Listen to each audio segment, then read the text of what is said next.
पहला जो लॉन्ग है ना वो आएगा discuss mechanical properties of solids. ये जो चैप्टर है ना ये सॉलिड स्टेट फिजिक्स का है।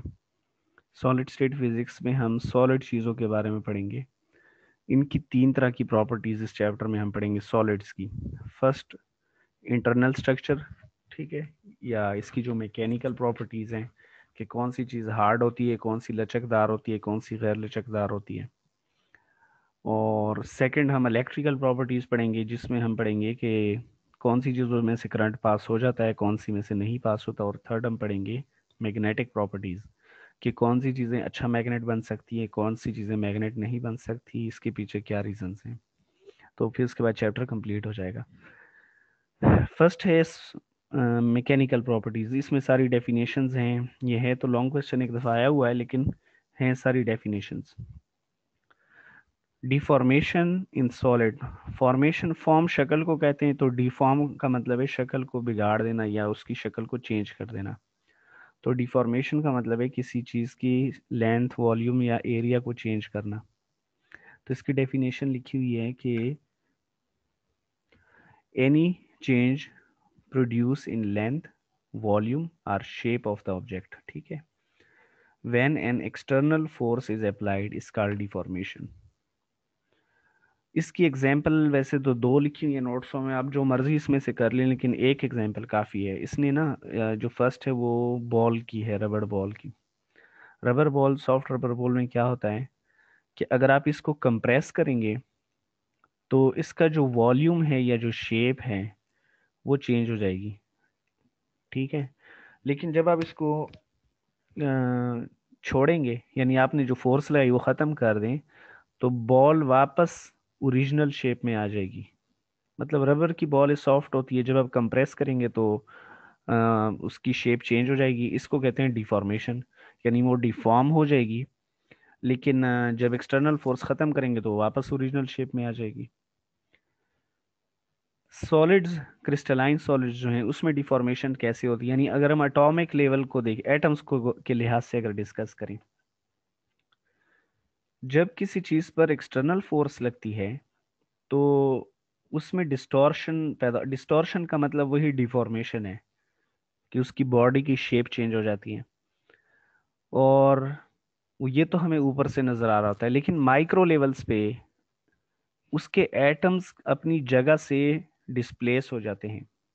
जहां वो पहले नॉर्मल हालत में थे वहां से वो, यानी जिस जहां वो जो उनकी इक्विलिब्रियम पोजीशन थी वहां से वो डिस्प्लेस हो जाते हैं। जब भी आप किसी चीज को कंप्रेस करते हैं या खींचते हैं, मतलब आपके पास कोई स्प्रिंग है, आपने उसको खींच दिया है, तो उसके जो एटम्स हैं वो अपनी नॉर्मल जगह से डिस्प्लेस हो जाते हैं।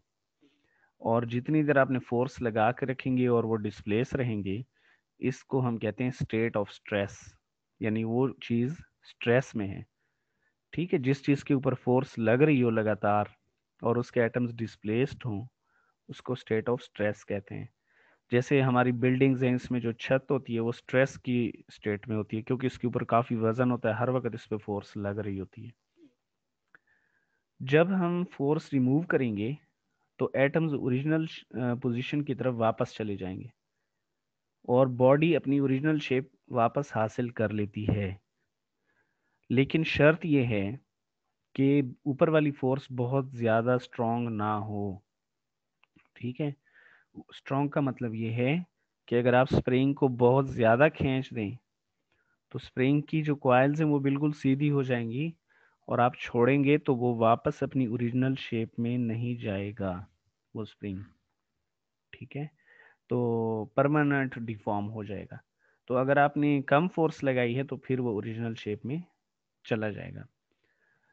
इसके बाद डेफिनेशन है, शॉर्ट में आती है इलास्टिसिटी, ठीक है। ये जो शॉर्ट क्वेश्चन जो इसमें से करेंगे उनके लिए है कि बॉडी की वो खासियत जिससे वो ओरिजिनल शेप पर वापस आ सके। कुछ चीज़ों में इलास्टिसिटी होती है, कुछ में नहीं। इलास्टिसिटी का बेसिक मतलब है लचक।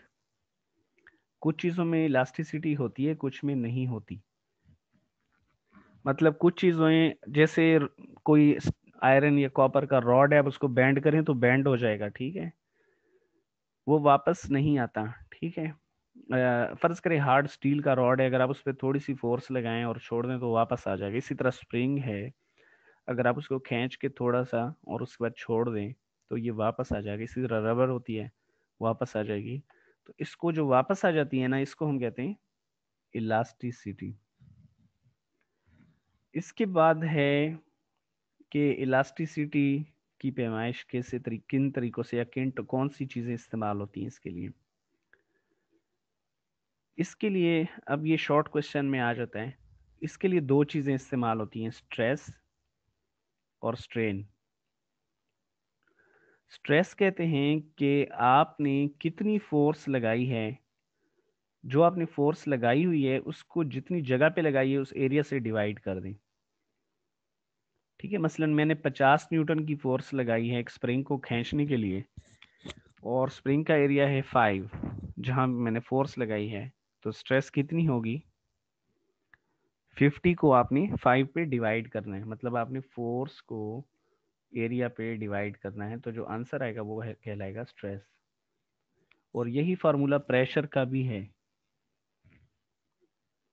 ठीक है, तो अब force applied on unit area to produce any change in length volume और shape of body is called stress.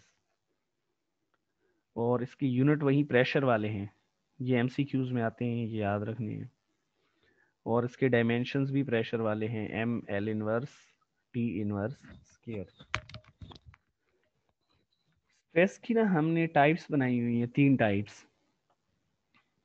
किस लिहाज से? इस लिहाज से कि ये क्या करता है स्ट्रेस, मतलब स्ट्रेस की वजह से क्या चेंजेस आ रही है।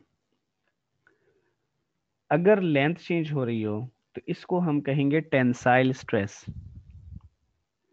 अगर वॉल्यूम चेंज हो रहा है तो इसको हम कहेंगे वॉल्यूमेट्रिक स्ट्रेस। और अगर एरिया चेंज हो रहा है तो उसको हम कहेंगे शेयर स्ट्रेस। ठीक है, तो नेक्स्ट पेज पे है टेंसाइल स्ट्रेस कौन सी होगी? जिससे किसी चीज यानी ऐसी फोर्स, अब देखिए मैंने फोर्स जो स्प्रिंग पे लगाई है उससे सिर्फ उसकी लेंथ चेंज हुई है, तो मेरी जो स्ट्रेस होगी वो टेंसाइल स्ट्रेस कहलाएगी। फर्ज करें आपने बॉल को कंप्रेस किया था पहली एग्जांपल में, बॉल का साइज छोटा हो गया तो उसका वॉल्यूम चेंज हुआ है, तो आपकी जो स्ट्रेस है वो वॉल्यूमेट्रिक स्ट्रेस कहलाएगी। ठीक है, अगर किसी चीज का एरिया चेंज हुआ है तो उसको शेयर स्ट्रेस कहेंगे। लेकिन तीनों में फॉर्मूला सेम है। ठीक है, यानी फोर्स को एरिया से डिवाइड करना है, यूनिट भी वही है, सिर्फ नाम का फर्क है। और जो नेम है वो किस लिहाज से है, जो इसका इफेक्ट है उस लिहाज से, इसका फॉर्मूला वगैरह चेंज नहीं होगा। ठीक है, इसी तरह स्ट्रेन की टाइप्स हैं, लेकिन पहले देखें स्ट्रेन किस चीज को कहते हैं। स्ट्रेन कहते हैं कि किसी चीज में कितनी डिफॉर्मेशन हुई है, इसको स्ट्रेन कहते हैं, कि यानी इससे डिफॉर्मेशन का पता चलता है। मिसाल के तौर पे जब हम किसी चीज पर स्ट्रेस अप्लाई करते हैं तो वो हो सकता है उसकी लेंथ चेंज हो जाए, हो सकता है उसका एरिया चेंज हो सकता है उसका वॉल्यूम चेंज हो।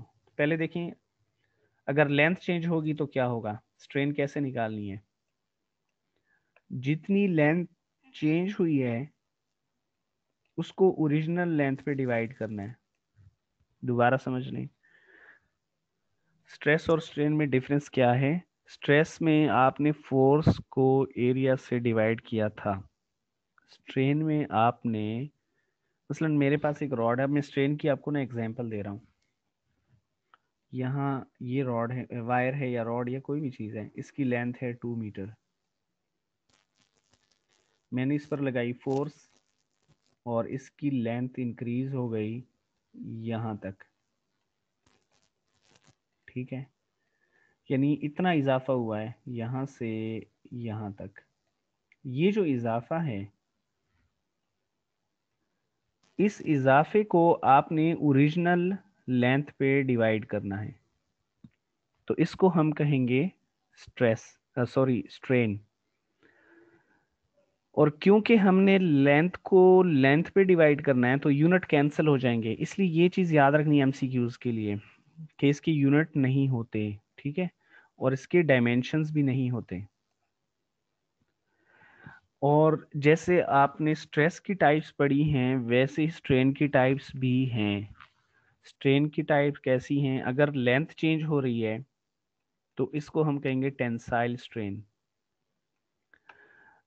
अगर वॉल्यूम चेंज हो रहा है, ठीक है, तो फिर हम इसको कहेंगे वॉल्यूमेट्रिक स्ट्रेन। वॉल्यूमेट्रिक स्ट्रेन कैसे, इसकी क्या एग्जांपल दूं मैं आपको? मिसाल के तौर पे वही बॉल वाली एग्जांपल ले ले। बॉल कंप्रेस करने से पहले बॉल का वॉल्यूम था V, फर्ज करें उसकी वैल्यू थी 100, आपने उसको कंप्रेस किया, उसकी वैल्यू हो गई 80, तो कितनी कम हो गई? 20। तो आपने जितनी डिक्रीज हुई है उसको ऊपर लिखना है और ओरिजिनल वैल्यू को नीचे लिखना है, यानी change in volume divided by original volume. इससे फिर स्ट्रेन आएगी, और इसमें भी वॉल्यूम की यूनिट कैंसिल होंगे, इसकी यूनिट नहीं है। शेयर स्ट्रेन में एरिया, चेंज इन एरिया को डिवाइड करना पड़ता है एरिया से। मसलन ये साइड पे बॉक्स देखें, इस पे ना मैंने फोर्स लगाई इस तरफ, पहले इसका किनारा यहाँ पे था, लेकिन जब मैंने फोर्स लगाई तो ये यहाँ चला गया, तो इसका एरिया कितना चेंज हुआ है? ये जो मैं फिल कर रहा हूँ इतना एरिया इसका चेंज हो गया है। इसको हम कह देते हैं डेल्टा ए। तो मैंने इक्वेशन में इसको ऊपर लिखना है, ठीक है, डेल्टा ए को, और ओरिजिनल एरिया को नीचे लिखना है, जो चेंज होने से पहले था वो ए है। तो इस change in area divided by area जो है वो कहलाएगी शेयर स्ट्रेन। इसका एक और फार्मूला भी बन रहा है यहाँ पे। आप इस ट्राइंगल को देखें, जो साइड पे ट्राइंगल है, ये ट्राइंगल बन रही है, ठीक है, ये, और इसमें थीटा के सामने ये जो साइड है ये वाली, ठीक है, ये परपेंडिकुलर है। तो आपने देखा यहाँ डेल्टा ए को डिवाइड कर रहे हैं ए से, तो परपेंडिकुलर डिवाइड हो रहा है बेस से, ये साइड ए है, ठीक है। तो परपेंडिकुलर और बेस टेन थीटा के बराबर होता है, इसलिए आप शेयर स्ट्रेन को टेन थीटा से भी निकाल सकते हैं, और थीटा जो है वो रेडियन में हम लेते हैं। अगर स्मॉल हो तो फिर टेन लेने की ज़रूरत ही नहीं होती, क्योंकि स्मॉल एंगल पर थीटा और टेन थीटा का आंसर सेम होता है, ठीक है। तो इसलिए आप डायरेक्ट थीटा भी लिख सकते, लेकिन फिर थीटा डिग्री में नहीं होना चाहिए, रेडियन में होना चाहिए। रेडियन में थीटा और टेन थीटा बराबर होते हैं।